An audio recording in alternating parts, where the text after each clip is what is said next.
திருவள்ளூர் மாவட்டம் குன்னவலம் கிராமத்தில் கணவரை பிரிந்த பெண்ணை திருமணம் செய்து கொள்வதாக கூறி கர்ப்பமாக்கிவிட்டு வேறொரு பெண்ணை திருமணம் செய்து கொண்டதாக கூறப்படும் ரவீந்திரன் என்பவர் மீது போலீசில் புகார் அளிக்கப்பட்டுள்ளது.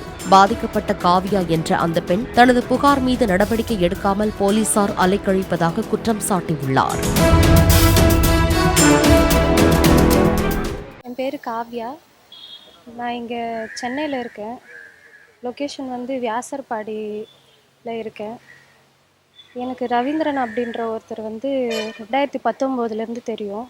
அவர் தான் என்னை வீடு எடுத்து தங்க வச்சார் வியாசர்பாடியில். அன்அஃபிஷியலாக மேரேஜ் மட்டும் பண்ணோம். ஆனால் அதை ரெஜிஸ்டர் பண்ணல. நான் டெய்லி கேட்பேன், ரெஜிஸ்டர் பண்ணுங்க அப்படின்னு. நான் பண்ணுறேன்னு சொல்லிட்டு என்னை ஏமாற்றிக்கிட்டே இருந்தார். அதுக்கிடையில் 2020 இப்போ வரைக்கும் என் கூட தான் இருக்கார். எங்கள் வீட்டில் ஒரு 3 டேஸ்க்கு 1 டைம், 4 டேஸ்க்கு 1 time, weekly once, 15 days once அந்த மாதிரி போயிட்டு இருப்பார். இப்போ பிரச்சனை என்ன அப்படின்னா, அவருக்கு மேரேஜ் ஆகிருக்கு. எனக்கு அது தெரியாது. அவருக்கு குழந்தையும் இருக்குது, அதுவும் எனக்கு தெரியாது. அதை நான் கேட்க போனப்போ, நானும் உன்னை வச்சு பார்த்துக்கிறேன், நான் உன்னை கைவிட்டுற மாட்டேன், எப்போவுமே நான் உன் கூடயே இருப்பேன், இப்படியெல்லாம் சொல்லி என்னை பார்த்துக்கின்னு இருந்தார். அப்புறம் பார்த்தா கொஞ்ச நாள் இப்போது நான் நவம்பரில் நான் எனக்கு பீரியட் மிஸ் ஆச்சு. டிசம்பரில் அவர்கிட்ட நான் இதை கன்வே பண்ணேன். இந்த மாதிரி எனக்கு பீரியட் மிஸ் ஆச்சு அப்படின்னா ஓகே, இது வரைக்கும் எனக்கு ஒரு 4 வாட்டி அபார்ஷன் ஆகிருக்கு. அவர் மூலியமாகவும் ஆயிருக்கு, எனக்கு உடம்பு சரியில்லாமல் ஆயிருக்கு. இதுக்கு மேலே உடம்பு தாங்காது, நம்ம இதை வச்சுக்கலாம், நம்ம பார்த்துக்கலாம். எனக்கும் என் வீட்டில் டிவோர்ஸ் வாங்குறதுக்கு எனக்கு இதை விட்டால் வேறு காரணம் கிடையாது. அதனால் இந்த குழந்தைய நம்ம பெற்றுக்கலாம், நம்ம பார்த்துக்கலாம்.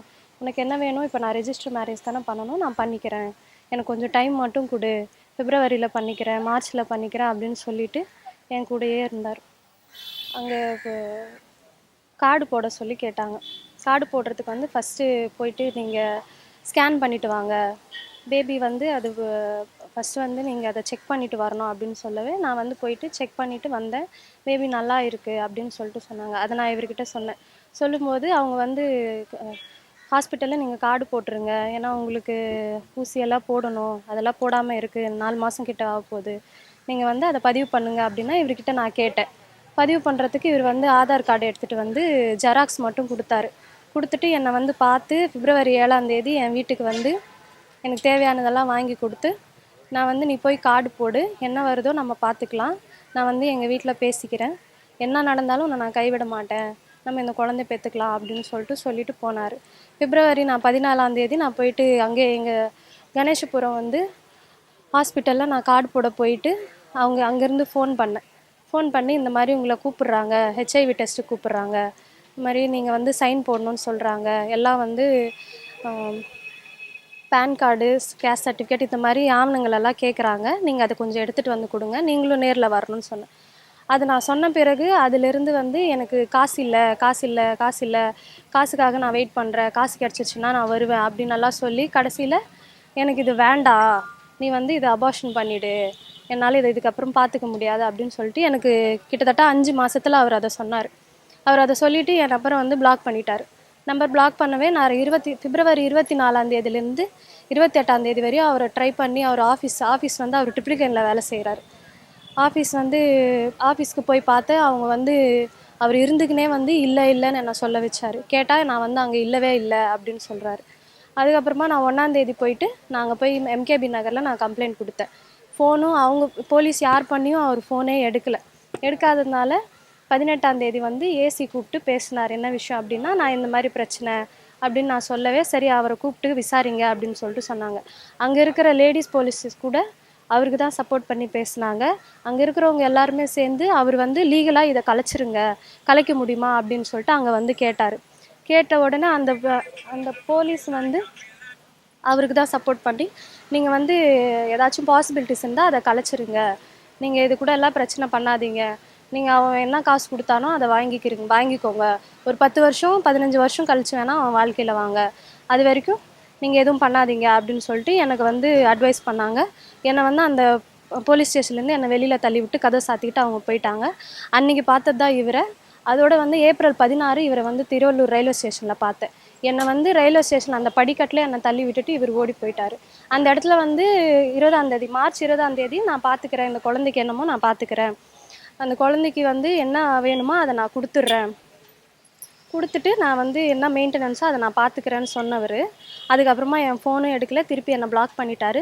ஹாஸ்பிட்டல்லேருந்து ஃபோன் பண்ணாலும் எனக்கு இந்த பொண்ணு யாருன்னே தெரியாது, நீங்கள் எனக்கு அந்த பொண்ணுக்கு எந்த சம்மந்தம் இல்லை, ஃபோன் பண்ணாதீங்க அப்படின்னு சொல்லிட்டாரு. அதனால வந்து நான் திருப்பி அதே போலீஸ் ஸ்டேஷனில் போய் நான் வந்து கேட்க போனால் அவங்க வந்து என்ன சொல்கிறாங்க அப்படின்னா, இது வந்து நாங்கள் ஃபஸ்ட் நாங்கள் விசாரித்தோம், இதுக்கப்புறம் வந்து நீங்கள் அவருடைய மாவட்டம் வந்து திருவள்ளூர் தானே, நீங்கள் அங்கே போய் பார்த்துக்கோங்க, எங்களுக்கு அதுக்கு சம்மந்தம் கிடையாது, இதை தீர்க்கறது எங்கள் வேலை கிடையாது அப்படின்னு சொல்லவே நான் ஒரு 2-3 வாட்டி போய் பார்த்துட்டு அதுக்கப்புறம் எனக்கு வேறு வழி இல்லாமல் நான் இங்கே வந்து எஸ்பி ஆஃபீஸில் வந்து கம்ப்ளைண்ட் கொடுத்தேன். அவங்க வந்து இங்கே விசாரித்தாங்க. இப்போ வந்து விசாரணை போயிட்டுருக்கு. ஃபஸ்ட்டு வந்து இவங்களும் என்னை வந்து என்னையே தான் இந்த கேள்வி கேட்குறாங்க. நான் என்ன கேட்குறேன் அப்படின்னா, நான் தப்பு பண்ணேன், நான் ஒத்துக்கிறேன், என்னை பார்த்துக்கிறேன்னு சொல்ல தொட்டு தான் நான் வந்து இந்த மாதிரியெல்லாம் பண்ணேன். நான் ஃபஸ்ட்டே வந்து இதை அபார்ஷன் பண்ணலான்னு கேட்கும்போது வேண்டாம், எனக்கு இதுதான் ஒரு கீ பாயிண்ட்டு, எனக்கு இது இருந்தால் தான் நான் வந்து டிவோர்ஸ் வாங்க முடியும் அப்படின்னு சொல்லிட்டு என்னை நம்ப வச்சு இன்றைக்கி வந்து இந்த குழந்தையே என்னையே யாருன்னு தெரியாது, இந்த குழந்தைக்கு எனக்கு எந்த சம்மந்தமும் கிடையாது, இவ யாருன்னே எனக்கு தெரியாதுன்னு சொல்கிறாங்க. ஸ்டேஷனில் வந்து இன்னும் விசாரிக்கலை. இப்போ ஸ்டேட்மெண்ட் வந்து எழுதியிருக்காங்க. ஃபஸ்ட்டு காலையில் வந்ததும் என்னையே தான் திட்டிக்கிட்டு இருந்தாங்க, நீ தான் தப்பு பண்ண, அவங்க அவங்க அவங்க ஏற்கனவே வந்து மேரேஜ் ஆச்சுன்னு தெரிஞ்சிச்சுன்னா நீ எதுக்கு அவங்க லைஃப்குள்ளே போன அப்படின்னு நான் சொல்கிறேன். நான் போகலங்க, நான் வேண்டான்னு நான் ஒதுங்கி இருந்தேன், எனக்கு வேணும்னு சொன்னது அவர் தாங்க. நான் முதல்ல இந்த குழந்தைய வேணாம், நம்ம ஏதாவது பண்ணிடலாம் அப்படின்னு கேட்கும்போது கூட இல்லை எனக்கு இதுதான் வேணும் அப்படின்னு சொல்லிட்டு என்கிட்ட பேசிட்டு என் கூட இருந்தாங்க. அதை வந்து அவங்க என் பேச்சு கேட்கவே இல்லை.